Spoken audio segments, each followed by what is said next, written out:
स्वागत करता हूँ। जैसा कि हमने लास्ट लेक्चर के अंदर पढ़ा था कि रिडॉक्स रिएक्शन को हम बैलेंस कैसे करते हैं, उसकी स्टेप्स हमने देखी थी। एसिडिक मीडियम में कैसे बैलेंस किया जाता है, बेसिक मीडियम के अंदर उसको कैसे बैलेंस किया जाता है।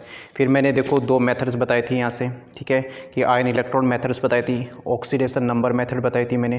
लेकिन आप इतना ज़्यादा स्टेप नहीं लेके फॉलो करके आप शॉर्ट ट्रिक यूज़ करना है। यहाँ से पहले आपको देखना है कि जो रिएक्शन दे रखी है उसमें किसका ऑक्सीडेशन हो रहा है, किसका रिडक्शन हो रहा है, उसको आइडेंटिफाई करना है। उसके बाद में उनको पहले जिनका ऑक्सीडेशन रिडक्शन हो रहा है उस एटम्स को बैलेंस करना है, ठीक है।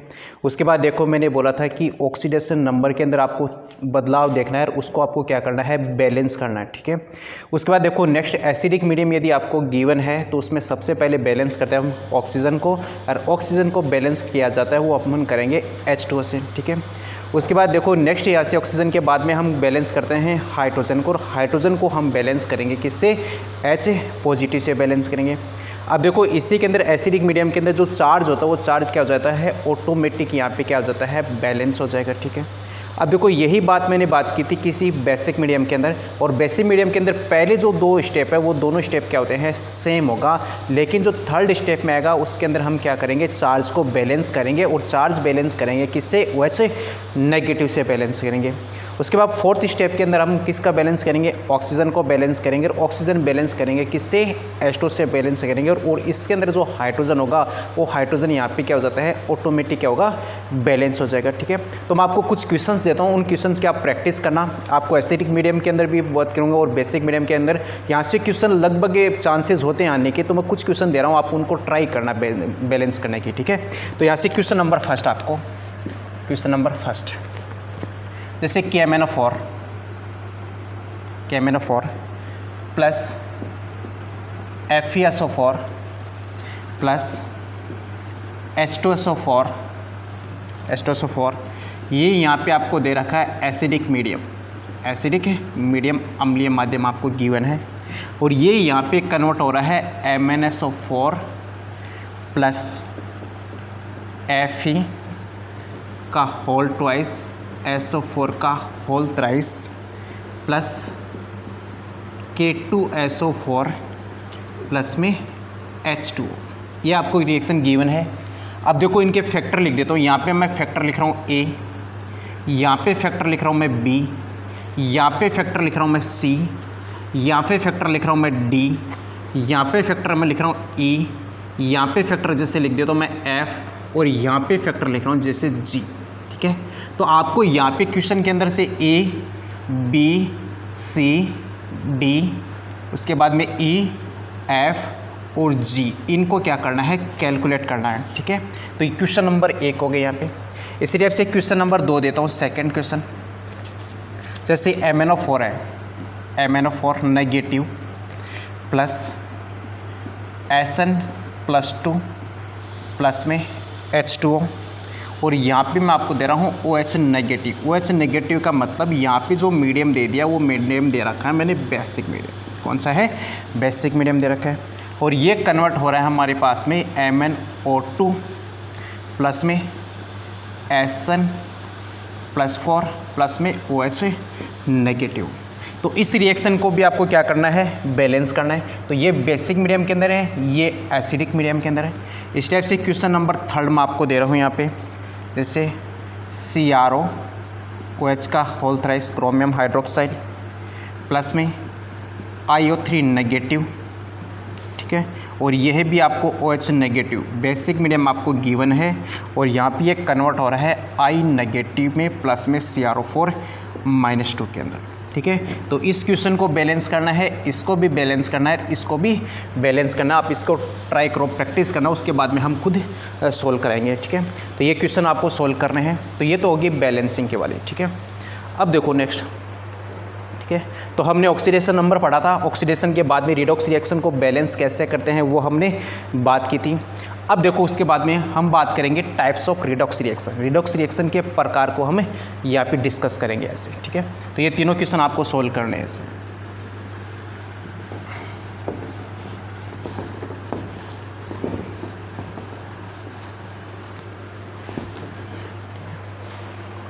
तो हम नेक्स्ट अपन बात करते हैं types of redox reaction, types of redox reaction, redox अभिक्रिया के प्रकार की हम बात करेंगे, डिस्कस करेंगे। यहाँ पे देखो सबसे पहले हम बात करेंगे combination, combination reaction, combination reaction. देखो कॉम्बिनेशन का मतलब हो गया कंबाइन, और कंबाइन का मतलब होता है जुड़ना। कंबाइन का मतलब क्या हो गया? जुड़ना। मतलब ऐसी रिएक्शन जहाँ पे क्या होता है? जुड़ने, मतलब संयोजन का काम होता है, उस रिएक्शन को हम क्या बोलेंगे? कॉम्बिनेशन रिएक्शन कहेंगे। जैसे एग्जांपल यहाँ से, जैसे कार्बन और ये ऑक्सीजन दोनों आपस में जुड़कर यहाँ पे फॉर्मेशन करता है CO2 का, कार्बन डाइऑक्साइड का। यहाँ पे देखो कार्बन है तो यहाँ पे इसका ऑक्सीडेशन नंबर कितना है? 0। और मैंने ये पहले भी बोला था कि जब भी कोई एटम यदि फ्री स्टेट के अंदर होगा तो उसका ऑक्सीडेशन नंबर हम मानते हैं 0, ठीक है। यदि यहाँ पे ऑक्सीजन की बात करें तो ऑक्सीजन का भी जो यहाँ पे ऑक्सीडेशन नंबर है वो भी होगा 0, ठीक है। ये हमने पहले भी डिस्कस कर चुके हैं यहाँ पे। अब देखो यहाँ पे यदि आप कार्बन का निकालोगे तो कार्बन का जैसे अक्स मान लिया मैंने, कार्बन का अक्स है, ऑक्सीजन का -2 है, और यहाँ पे कितना है? 2 इक्वल में कितना हो गया? 0। तो अक्स इजिकल टू कितना गया? +4। तो मतलब यहाँ पे जो कार्बन का है वो कार्बन का ऑक्सीडेशन नंबर है +4। और यहाँ पे यदि ऑक्सीजन की बात करोगे तो ऑक्सीजन का होता है -2। तो आप देखो यहाँ से कार्बन 0 से चलकर किस में जा रहा है? +4 में जा रहा है। इसका मतलब ऑक्सीडेशन नंबर यहाँ पे क्या हो रहा है? इंक्रीज हो रहा है, ठीक है। और जब ऑक्सीडेशन नंबर इंक्रीज हो रहा है इसका मतलब यहाँ पे क्या हो रहा है? ऑक्सीकरण हो गया। क्या हो गया? ऑक्सीकरण हो गया। इसी टाइप से देखो यहाँ पे ऑक्सीजन की बात करूँ तो ऑक्सीजन का यहाँ पे ऑक्सीडेशन नंबर कितना है? 0 है, ठीक है। और ये कन्वर्ट किस में हो रहा है? -2 के अंदर हो रहा है। इसका मतलब ऑक्सीडेशन नंबर यहाँ पे क्या हो गया? डिक्रीज हो गया। और जब ऑक्सीडेशन नंबर डिक्रीज हो गया तो इस रिएक्शन को हम क्या बोलेंगे? अपचयन कहेंगे। क्या कहेंगे? रिडक्शन कहेंगे। तो देखो यहाँ पे ऑक्सीकरण भी है, रिडक्शन दोनों साथ में है, तो इस रिएक्शन को हम क्या बोलेंगे? रिडॉक्स कहेंगे। तो जो कॉम्बिनेशन जो रिएक्शन होती है वो क्या होती है? कि रिडॉक्स रिएक्शन होती है। यहाँ पे ये फर्स्ट एग्जाम्पल हो गया। इसी टाइप से देखो नेक्स्ट मैं बात करता हूँ डीकम्पोजिशन, डीकम्पोजिशन। और डीकम्पोजिशन का मतलब होता है टूटना, मतलब विघटन अभिक्रिया। और विघटन अभिक्रिया का मतलब क्या हो गया? टूटना यहाँ से, ठीक है। जैसे एग्जाम्पल कि KClO3, KClO3 ये जो टूट कर है ये कन्वर्ट करता है KCl प्लस में O2 में। किस में कन्वर्ट करा है? KCl प्लस में O2 के अंदर। यहाँ पे अब देखो यहाँ पे पोटेशियम है, वो कौन से में? +1 के अंदर। हम जैसे सपोज करो तो निकालते किसका है? क्लोरीन का, जिसका ऑक्सीडेशन नंबर निकालना है उसको हम मान लेते हैं अक्स। और मैंने बोला कि ऑक्सीजन जनरली कौन से फॉर्म में होगा? -2 के अंदर। और यहाँ पे कितने एटम है? तो 3। तो अक्स इजिकल टू आएगा +5। मतलब यहाँ पे जो क्लोरीन की ऑक्सीडेशन नंबर है वो कितना है? +5 है। यहाँ पे देखो तो यहाँ पे पोटेशियम का +1 में, इसका अक्स इजिकल टू 0, तो अक्स इजिकल टू क्या गया? -1 में। तो यहाँ पे जो क्लोरीन है वो कौन से फॉर्म में है? -1 के अंदर। यहाँ पे देखोगे आप ऑक्सीजन है तो ऑक्सीजन का जो ऑक्सीडेशन नंबर है वो कौन से फॉर्म के अंदर है? -2 के अंदर। और जब फ्री स्टेट के अंदर है तो यहाँ पे इसका क्या हो गया? 0 हो गया यहाँ पे, ठीक है। तो आप देखो क्लोरीन +5 से किस में जा रहा है? -1 में जा रहा है। मतलब ऑक्सीडेशन नंबर यहाँ पे डिक्रीज हो गया। जब ऑक्सीडेशन नंबर डिक्रीज है इसका मतलब यहाँ पे क्या हो रहा है? इसका अपचयन हो गया। क्या हो गया? अपचयन हो गया, ठीक है। उसके बाद देखो यहाँ पे यदि मैं बात करूँ ऑक्सीजन की तो ऑक्सीजन -2 से कन्वर्ट किस में हो रहा है? 0 के अंदर। और इसका मतलब यहाँ पे क्या हो गया? ऑक्सीडेशन नंबर इंक्रीज हो रहा है। मतलब -2 से फिर -1 आएगा, फिर 0 आता है, फिर हम किधर जाते हैं? प्लस की तरफ जाएंगे। तो इसका मतलब यहाँ पे क्या हो गया? ऑक्सीडेशन नंबर इंक्रीज है। और जब ऑक्सीडेशन नंबर इंक्रीज है इसका मतलब यहाँ पे क्या हो गया? उसका ऑक्सीकरण हो गया। तो यहाँ पे भी ऑक्सीडेशन और साथ में यहाँ पे क्या हो रहा है? रिडक्शन हो रहा है। तो मतलब ये जो विघटन अभिक्रिया है ये भी एग्जाम्पल किसका होता है? रिडॉक्स का एग्जाम्पल हो गया। तो हमने पहला कॉम्बिनेशन पढ़ा था, दूसरा हमने कौन सा पढ़ा है? डिकम्पोजिशन पढ़ा है। और तीसरा मैं जो टाइप्स की बात करूँगा वो होता है डिस्प्लेसमेंट। यहाँ से थर्ड जो टाइप है displacement reaction. Third displacement reaction, displacement. और डिस्प्लेसमेंट का मतलब क्या हो गया? विस्थापन अभिक्रिया। विस्थापन का मतलब क्या है? जैसे कि कोई भी एलिमेंट होता है जो जितना ज़्यादा एक्टिव होगा या जितना ज़्यादा स्ट्रॉन्ग होगा वो क्या करेगा, कमज़ोर वाले को क्या करेगा, उसकी जगह से क्या कर देता है, हटा देता है, उसकी जगह क्या हो जाता है, खुद बैठ जाता है। उसको हम क्या बोलेंगे, डिस्प्लेसमेंट कहेंगे, विस्थापन कहेंगे। क्या कहेंगे, विस्थापन कहेंगे। जो कि हम इलेक्ट्रोकेमिस्ट्री के अंदर एक सीरीज़ पढ़ते हैं जिनको बोला जाता है विद्युत रासायनिक श्रेणी कहेंगे। और विद्युत रासायनिक श्रेणी के अंदर जब कोई एलिमेंट किसी दूसरे एलिमेंट से जितना ऊपर आएगा, इसका मतलब वो क्या होगा, उतना ही ज़्यादा एक्टिव होगा। तो जो ऊपर वाला जो तत्व है तो वो क्या करेगा, नीचे वाले तत्वों को क्या कर देता है, उसकी जगह से हटा देता है, और उसी को हम क्या बोलते हैं, विस्थापन कहेंगे। क्या कहेंगे, विस्थापन कहेंगे। जैसे एग्जाम्पल की मैं बात करूँ, जैसे जिंक है, और जिंक ये कॉपर सल्फेट के साथ जैसे रिएक्शन करेगा तो यहाँ पे देखो जो जिंक है ये कॉपर से क्या आता है, ऊपर आता है, तो यहाँ से कॉपर को हटा देगा और यहाँ पे खुद क्या क्या आकर बैठ जाता है यहाँ से। ठीक है, तो यहाँ पे जैसे रिएक्शन किया, इसको कॉपर को अपनी जगह से डिस्प्लेसमेंट किया तो ये तो निकल गया बाहर यहाँ पे। ठीक है, अब देखो जिंक है यहाँ पे कौन से फॉर्म में, यहाँ पे ऑक्सीडेशन नंबर 0 इसका। यदि यहाँ पे निकालोगे तो यहाँ पे कितना गया, +2, क्योंकि SO4 कौन से फॉर्म में होता है, -2 के अंदर हो गया यहाँ पे। तो यहाँ पे जिंक 0 से +2 की तरफ है, मतलब ऑक्सीडेशन नंबर में क्या हो रहा है, बढ़ोतरी हो रही है, इंक्रीज हो रहा है। इसका मतलब यहाँ पे क्या हो गया, इसका ऑक्सीकरण, यहाँ पे क्या हो रहा है, इसका ऑक्सीडेशन हो गया।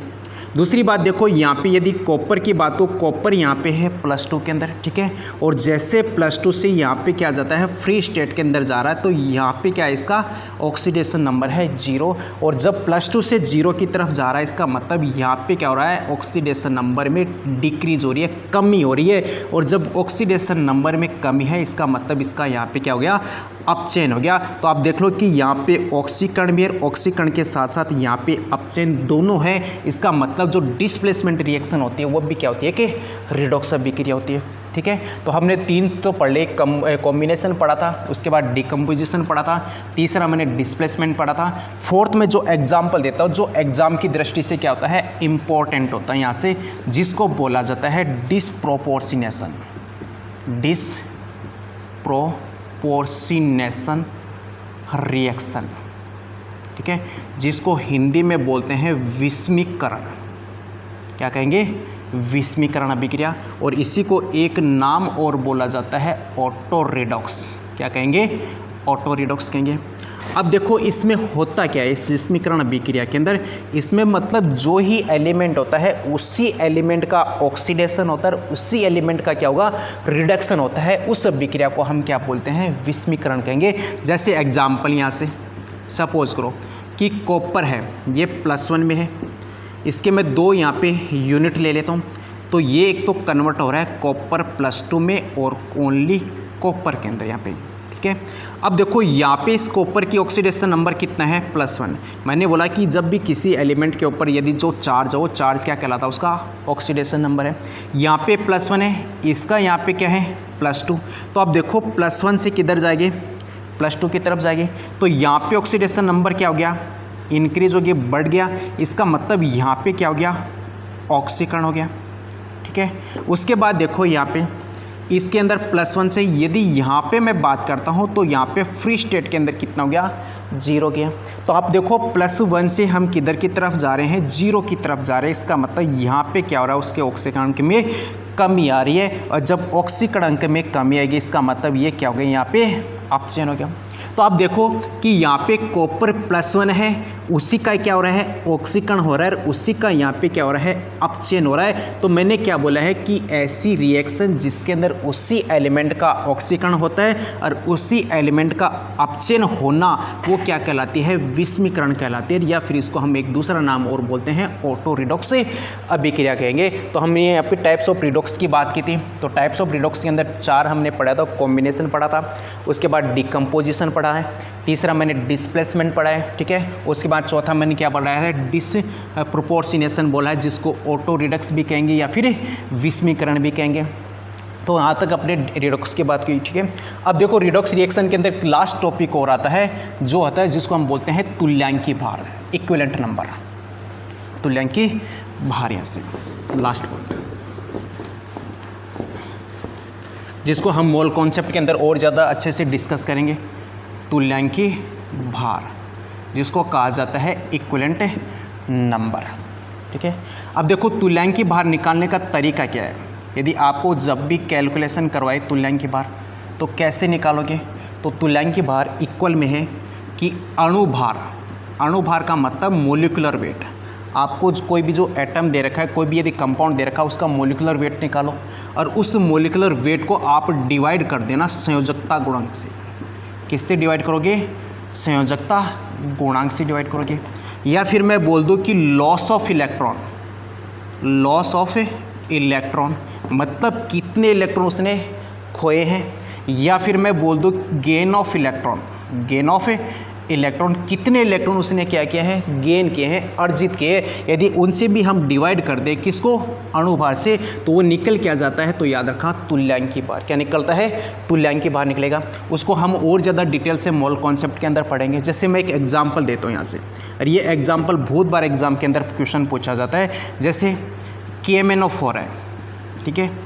अब KMnO4 है, यदि यहाँ पे आपको एसिडिक मीडियम दे रखा है, कौन सा दे रखा है, अम्लीय माध्यम दे रखा है, तो याद रखना KMnO4 अम्लीय माध्यम के अंदर कन्वर्ट होता है Mn+2 में। किस में कन्वर्ट हो रहा है, Mn+2 के अंदर।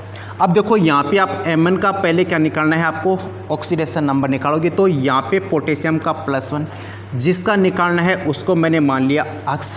ऑक्सीजन जनरली -2 के अंदर इंटू कितने हैं 4 इक्वल में क्या गया 0। और जैसे आप इसको कैलकुलेट करोगे तो अक्स इजिकल टू आता है +7। तो यहाँ पे कितना है +7 और ये कन्वर्ट किस में हो गया +2 के अंदर। तो आप देखो यहाँ पे बदलाव कितने का हो रहा है, कितने का हो रहा है, कितने इलेक्ट्रॉन की यहाँ पे क्या हो रही है, कमी हो रही है। यहाँ से देखो कितना बदलाव हो रहा था, बदलाव यहाँ पे हो रहा है 5 का। कितना हो रहा है 5 का यहाँ पे, ठीक है। यहाँ पे मतलब 5 इलेक्ट्रॉन्स इसने क्या किए, गेन कर लिए 5। तो इसका मतलब जो इक्विवेलेंट नंबर आएगा वो कितना आएगा, तो इसका KMnO4 का यदि मैं मोलिकुलर यदि M मान लेता हूँ तो इसको आप डिवाइड कर देना किससे, 5 से। तो ये अपने पास में किसका जाता है, KMnO4 का, कौन से मीडियम के अंदर, एसिडिक मीडियम के अंदर।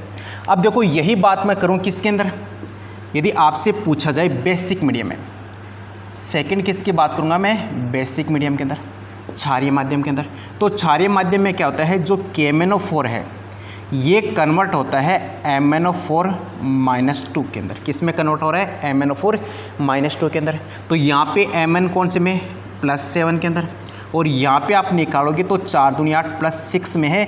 तो यहाँ पे जो बदलाव आ गया वो बदलाव कितने का है, यहाँ पे 1 का है, मतलब +7 से +6 की तरफ बदलाव 1 का है। तो यहाँ पे जो इसका इक्विवेलेंट नंबर आएगा वो कितना आएगा, तो इसका मैं मोलिकुलर वेट मान लेता हूँ, जैसे M है, बदलाव कितने का है, तो मतलब 1 का, तो इसका आ गया M/1 आ गया, ठीक है। तो ये किसका हो गया, बेसिक मीडियम का, ठीक है। थर्ड जो मैं बात करता हूँ यहाँ से न्यूट्रल, उदासीन माध्यम, उदासीन माध्यम की हम बात करेंगे, ठीक है, न्यूट्रल के अंदर। तो उदासीन माध्यम में क्या होता है, जो KMnO4 होता है, KMnO4 ये कन्वर्ट होता है किसके अंदर, MnO2 के अंदर। किस में कन्वर्ट हो गया, MnO2 के अंदर। तो यहाँ पे +7, यहाँ पे +4, यहाँ पे जो बदलाव वो बदलाव कितना है, 3 का है। तो इसका जो इक्विवेलेंट नंबर आएगा वो कितना आ गया, M/3। कितना गया, M/3। तो आपको याद रखना है, क्वेश्चन एग्जाम के अंदर पूछा जाता है कि KMnO4 है जो एसिडिक मीडियम में जो बदलता है वो किस में होगा, Mn+2 में। यहाँ पे जो बदलाव वो बदलाव कितना है, 5 का। तो इसका जो तुल्यांकी भार है वो कितना है, M/5 है। उसके बाद देखो बेसिक मीडियम, तो बेसिक मीडियम में कितना है, +7 से +6 में, मतलब MnO4-2 बनता है।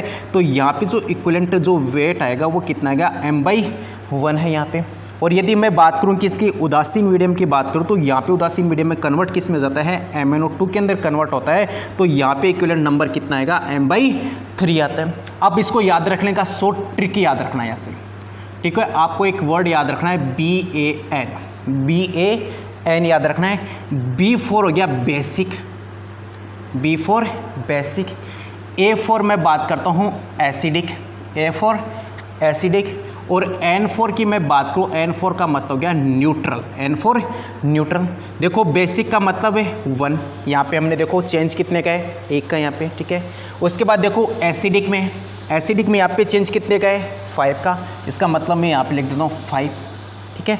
न्यूट्रल के अंदर देखो चेंज कितने गए 3 का, तो इसका मतलब यहाँ पे क्या गया 3, तो आपको शॉर्ट में याद रखना BAN और उसको डिवाइड कर देना 153 एसिडिक में सॉरी बेसिक में 1, एसिडिक में 5 और न्यूट्रल में देखा जाए तो कितना है 3 है। तो ये बात किसकी है, इक्विवेलेंट वेट की बात है। तो मैं आपको एक को क्वेश्चन दे देता हूँ इसके अंदर, जैसे सपोज करो K2Cr2O7 है, ये कन्वर्ट हो रहा है Cr+3 में, किस में कन्वर्ट हो रहा है Cr+3 के अंदर। तो आपको इसका इक्विवेलेंट वेट बताना है कितना होगा यहाँ से, ठीक है। इसको जैसे इसको m कैलकुलेट कर लेना, ठीक है। इसी टाइप से दूसरा क्वेश्चन कि H2CO2O4 है, ये कन्वर्ट होता है CO2 के अंदर, किस में कन्वर्ट हो रहा है CO2 के अंदर। तो आपको इसका इक्विवेलेंट वेट कैलकुलेट करना है, इन दोनों का आपको कैलकुलेट करके बताना है। तो यहाँ से रिडॉक्स रिएक्शन का यहाँ पे कंप्लीट होता है। कुछ जो लास्ट वीडियो के अंदर मैंने ऑक्सीडेशन नंबर आपको मैंने दिए थे, वो आप मतलब एक बार उसके आंसर सेंड करना कमेंट के अंदर। उसके बाद में हम नेक्स्ट जो लेक्चर स्टार्ट करेंगे वो किसका, एटॉमिक स्ट्रक्चर का स्टार्ट करेंगे। और हमारी कोशिश ये है कि हम बहुत जल्द आपके लिए ऑर्गेनिक केमिस्ट्री भी साथ साथ शुरुआत करने की कोशिश करेंगे। तो थैंक यू एवरीबॉडी।